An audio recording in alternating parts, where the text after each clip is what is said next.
Assalamualaikum warahmatullahi wabarakatuh. Kami, kelompok PPL SMPN 24 Banjarmasin akan mempresentasikan penyusunan perangkat ajar terintegrasi dengan penggunaan teknologi menggunakan metode ASSURE. Ya, perkenankan saya memperkenalkan anggota kelompok kami. Yang pertama adalah saya sendiri, Aulia Ramawati. Yang kedua, Tri Nur Handayani. Yang ketiga, Sylvia Ronauli Siahaan.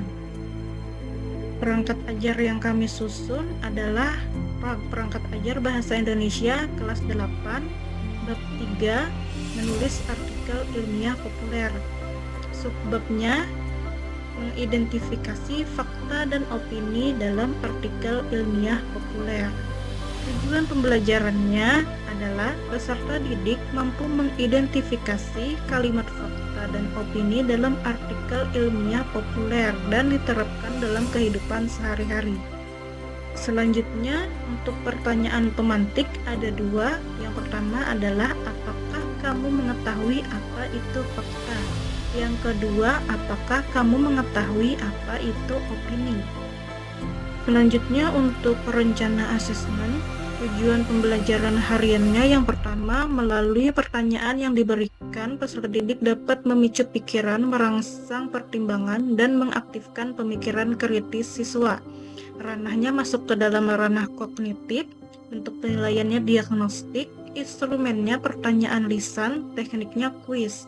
Kemudian yang kedua, secara berkelompok, peserta didik mampu membedakan fakta dan opini serta dapat mengidentifikasi dalam artikel ilmiah populer. Ranahnya masuk keterampilan, bentuk penilaiannya formatif, instrumennya lembar observasi, tekniknya observasi. Kemudian yang ketiga, peserta didik mampu menguasai materi yang sudah diberikan. Masuk dalam ranah kognitif, bentuk penilaiannya formatif, instrumennya otomatis di dalam kuis, tekniknya kuis. Selanjutnya adalah skenario pembelajaran. Yang pertama, guru mengkoordinasi siswa. Yang kedua, guru mengucapkan salam, berdoa bersama jika pembelajaran dilaksanakan pada jam pertama dan melakukan presensi. Kemudian yang ketiga, guru memberikan motivasi dengan kata-kata bijak atau afirmasi positif. Yang keempat, guru memberikan pertanyaan pemantik, lalu menyelenggarakan live platform digital Kahoot untuk melakukan asesmen awal kognitif. Yang kelima, guru menyampaikan tujuan pembelajaran dan memberikan tautan e-book agar memudahkan siswa apabila ingin mempelajari materi melalui gawai. Yang keenam, guru memberikan penjelasan mengenai fakta dan opini menggunakan salin dia. 7. Peserta didik mendengarkan penjelasan guru. 8. Guru memberikan pertanyaan mengenai fakta dan opini menggunakan platform boardwalk quiz. 9. Peserta didik membentuk kelompok. 10. Guru membagikan LKPD. Yang ke-11, peserta didik bermusyawarah untuk mengerjakan tugas masing-masing dalam kelompok. 12. Peserta didik secara berkelompok mendapat tugas mengidentifikasi artikel ilmiah populer. 13. Peserta didik mempresentasikan hasil diskusi bersama kelompok secara acak berdasarkan hasil yang keluar dari spinner. 14. Guru memberikan tanggapan dan penguatan sebagai umpan balik atas jawaban setiap kelompok. 15.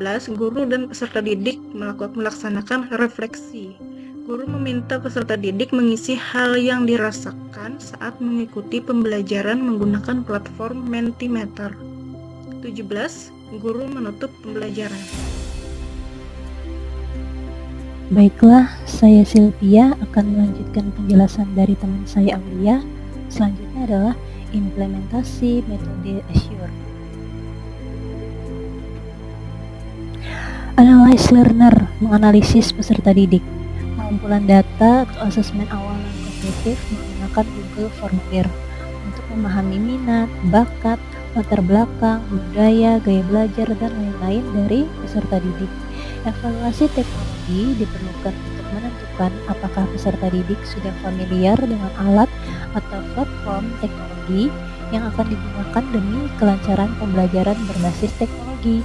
Pastikan juga peserta didik memiliki perangkat atau gawai dan koneksi internet yang memadai untuk mengikuti pembelajaran berbasis teknologi.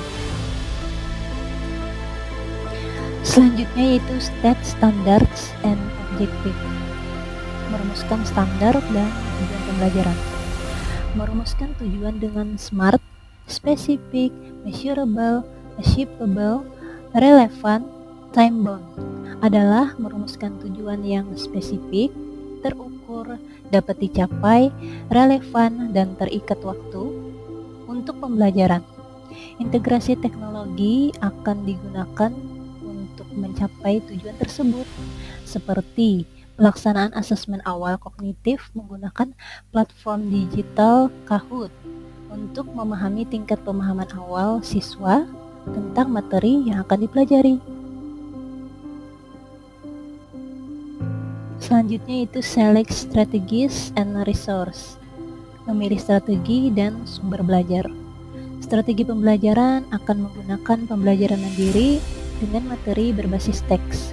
Pemilihan sumber belajar digital adalah e-book Bahasa Indonesia kelas 8 yang diterbitkan oleh Pusat Perbukuan Badan Standar Kurikulum dan Asesmen Pendidikan Kementerian Pendidikan, Kebudayaan, Riset, dan Teknologi. Baiklah, saya akan melanjutkan penjelasan yaitu model Azure. Yang U adalah utilize sources, yaitu memanfaatkan sumber belajar. Nah, dalam menerapkan penggunaan teknologi di dalam kelas seperti penggunaan perangkat lunak yaitu Selandia atau presentasi proyektor pendukung. Selanjutnya R yaitu require learner participation, yaitu peserta didik di dalam pembelajaran menggunakan teknologi, di mana kami memilih platform digital Wordwall yaitu Wordwall Quiz yang memungkinkan peserta didik untuk mendapatkan umpan balik langsung selama proses pembelajaran. Nah, Wordwall Quiz ini peserta didik setelah mensubmit jawabannya maka akan langsung keluar. Selanjutnya, model Azure yang E yaitu evaluate and revise, yaitu menilai dan merevisi pembelajaran. Nah, kelompok menggunakan platform digital Mentimeter untuk menilai ketercapaian tujuan pembelajaran dan tingkat partisipasi peserta didik, juga untuk menilai pengalaman mereka serta area yang mana nih yang bisa diperbaiki berdasarkan beberapa kegiatan pembelajaran. Nah, guru dapat menyimpulkan revisi materi pembelajaran atau strategi yang digunakan agar lebih efektif dan sesuai dengan kebutuhan peserta didik. Nah, aplikasi Mentimeter ini digunakan untuk merefleksi pembelajaran tadi. Jadi, peserta didik hari ini mendapatkan pembelajaran yang seperti apa yang mereka rasakan, bagaimana kekurangannya, itu peserta didik bisa memasukkannya di dalam Mentimeter tadi. Kemudian nanti akan ditampilkan, jadi nanti melihat semua peserta didik bagian-bagian mana sih yang perlu ditingkatkan lagi. Nah, kesimpulannya, model pembelajaran Azure membantu pendidik untuk merencanakan dan melaksanakan pembelajaran dengan cara yang lebih terstruktur dan sistematis. Dengan mengikuti langkah-langkah tersebut, diharapkan pembelajaran dapat efektif dan sesuai dengan kebutuhan serta karakteristik siswa. Model ini juga menekankan pentingnya penggunaan media dan teknologi dalam pembelajaran untuk meningkatkan interaktivitas dan pemahaman siswa. Sekian dari kelompok kami, yaitu kelompok PPL SMP 24 Banjarmasin. Terima kasih sudah menyaksikan dan wassalamualaikum warahmatullahi wabarakatuh.